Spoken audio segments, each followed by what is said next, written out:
Good evening and welcome to Newsbite. I'm Hannah Durnford and making the headlines this week. Serious concerns raised about the airport. We take a tour on the RFA Gold Rover. Harford Primary School pupils visits the SAMS offices. And Damien Obey tells us about the start of the 2016 Football League.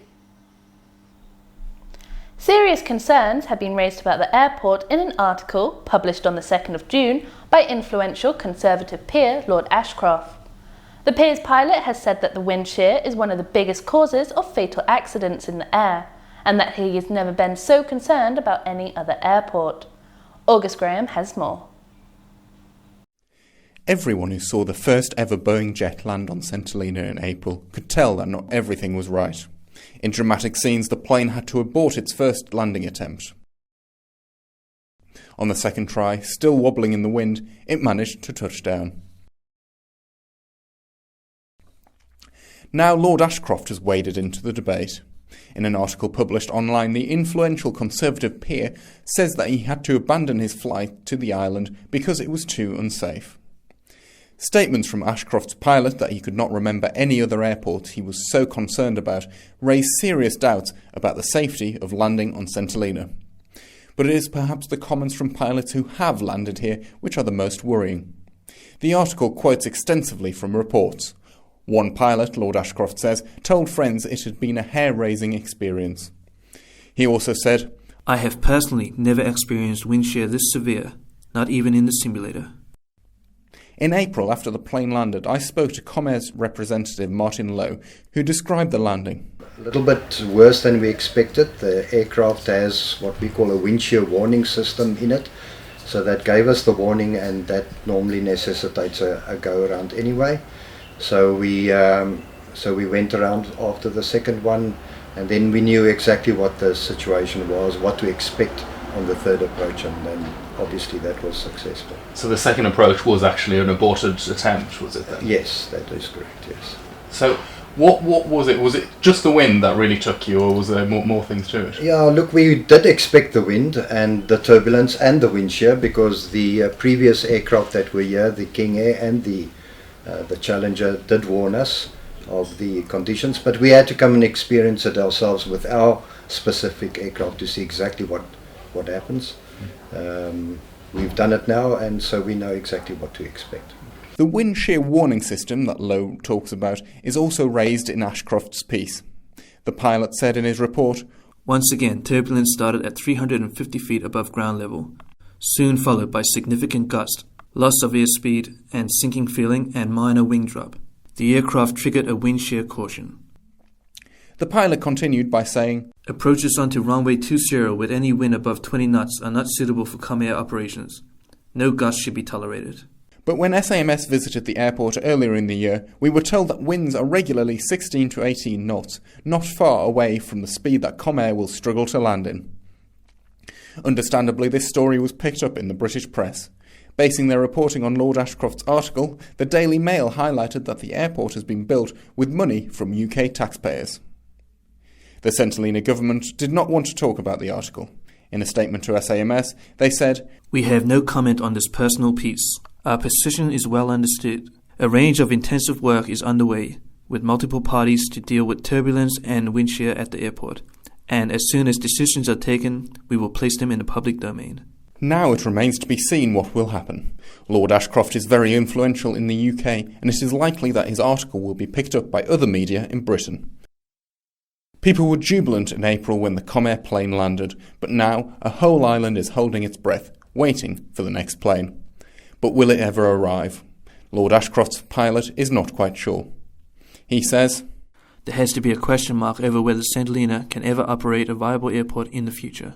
Now SAMS can reveal what seems like a flaw with a Met Office report into wind shear here at the St Helena airport.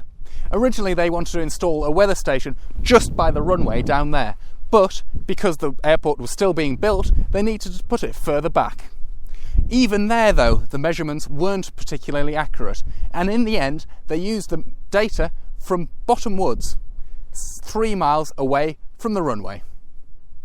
As a result of these problems, the report recommended that a new anemometer or a windsock be installed in the middle of the airport, right down there. Now the government says that they have put in this equipment. An additional anemometer was installed in February this year. The airfield now has 3, runway 20, midpoint and runway 02. All 3 anemometers feed into the airport weather monitoring system, which supplies information to the air traffic controllers. Then on Friday, just an hour or two before the government announced the extension of the RMS, a plane landed to evacuate a baby to Cape Town for medical treatment.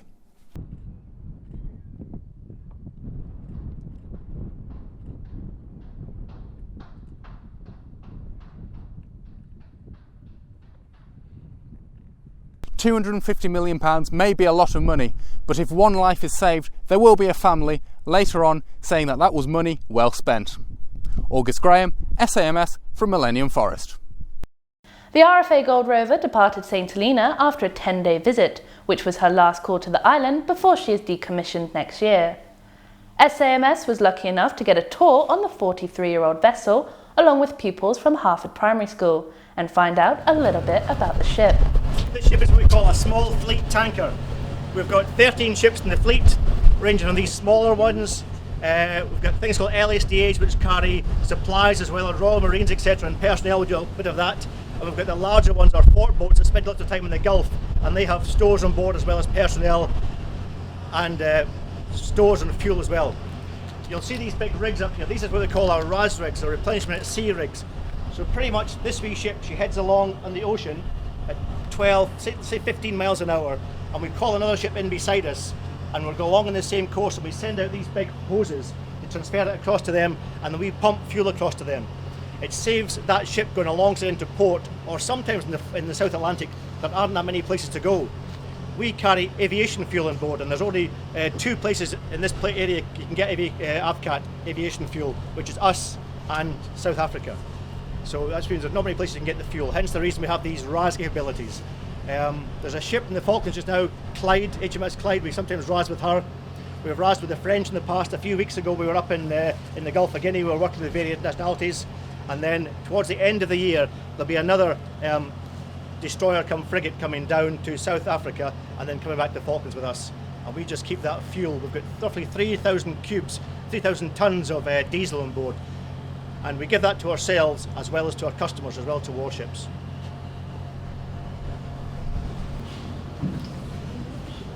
As you can see, there's lots of fire hoses around, and the red lines are fire lines. We've got lots of fire hoses in places. We've got these. This is foam, so it builds up as it would be to put a fire out, because we have to be self-sufficient. If we're at sea, we can't go 999 and call for the fire brigade, so we look after ourselves. Hence the reason there's lots of firefighting gear around, and we all do firefighting courses when we're at home in the UK, so we can be self-sufficient. The Gold Rover boasts a massive flight deck which can accommodate 2 helicopters, and the ship is equipped with enough firepower to take care of itself. So we have this one here, very old technology but very, very good, very accurate weapon, the GPMG, General Purpose Machine Gun. Okay, these are mounted around the ship as well, like that one. We have 2 of these up forward, where you've just been, 2 back aft as well, and we have a mini gun on each bridge wing, and 1 of these on each bridge wing. So we're quite well defended for an old ship. The children then had a chance to see what it was like behind those monstrous guns before we went for the final part of the tour, to the bridge. We've got our navigation radar, so those are the spinning things that you saw when you were standing on top of the bridge. And all they do, a bit like your microwave, I'm guessing everybody's got a microwave, it fires out a beam of energy and then times how long it takes to come back. So all this yellow stuff we can see at the moment, these are the cliffs in front of us. All the little yellow things are the boats, and then that flashing green thing, that's your rope to the big sailing ship over there. So when we're driving the ship, particularly in bad weather or rain, it just helps us, as well as looking out the window, we can see how far away a ship is, how close they're coming, and we can also drive the ship in if we turn off all our satellite systems. The Gold Rover will now continue as a support vessel until next year, when it will be decommissioned at the ripe old age of 44 years. Here now is Damien Obey with your latest sporting action. Players found the back of the net 39 times when the football season kicked off on the weekend. Here are the results from the 5 matches that were played. Rovers defeated Wolves 8 goals to 3 when they contested the curtain raiser of the 2016 football season on Saturday afternoon. Last year's Young Player of the Season, Ronan Legg, bagged a hat-trick for the Rovers. Joining him on the score sheet with a brace was Russ O'Dean, Rico Benjamin, James Bridgewater and Denny Leo also added goals. Goal scorers for Wolves were Greg Phillips, Cody Thomas and Somad. Rovers' David Young was man of the match, and Wolves left-back Brandon Harris, who was making his senior league debut, was Young Player of the Match. Axis began their season with a convincing 4-1 victory over Fugees. Scott Henry natted twice for Axis, who was sporting a brand new kit. Dalton George found the back of the net, and Simon Bennett slammed home a penalty kick. Liam Yan fired home a consolation goal for Fugees. On Sunday morning, Hearts began their title defence with a 10-1 demolition of a new team called Refugees. Captain Mikey Williams scored 4 times, and frontmen Shane Stroud and Jason George added a hat-trick and a brace respectively. Second half substitute Clayton Thomas completed the scoring for Hearts. Greg Coleman's stunning strike from 40 yards and a consolation goal for Refugees. Their captain Sanjay Klingham was man of the match. Now, here are some highlights from this week's feature game, Bellboys vs Hotshots. Bellboys, a newly formed team Hotshots, contested the 4th match in this year's Football League. Early exchanges were cagey before Tyler Brady and Damian Stevens combined to give Bellboys an early lead. Despite conceding early in the match, Hotshots continued to attack and constantly pressured Bellboys' defence.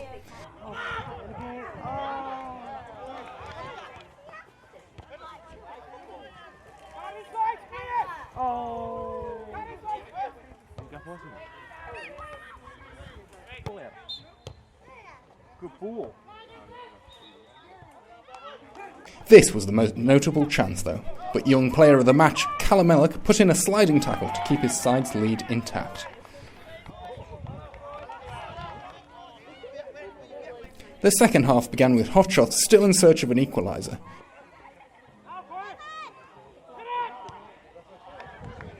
Ricardo Williams' powerful strike to the near post in the first 10 minutes was only kept out by a combination of the keeper's fingertips and the crossbar. As Hotshots committed more players forward, they left more gaps at the back, and had it not been for a combination of early season rustiness and good goalkeeping from Rick Thomas, Bellboys would have extended their lead. The match ended 1-0 to Bellboys. Luke Johnson was man of the match.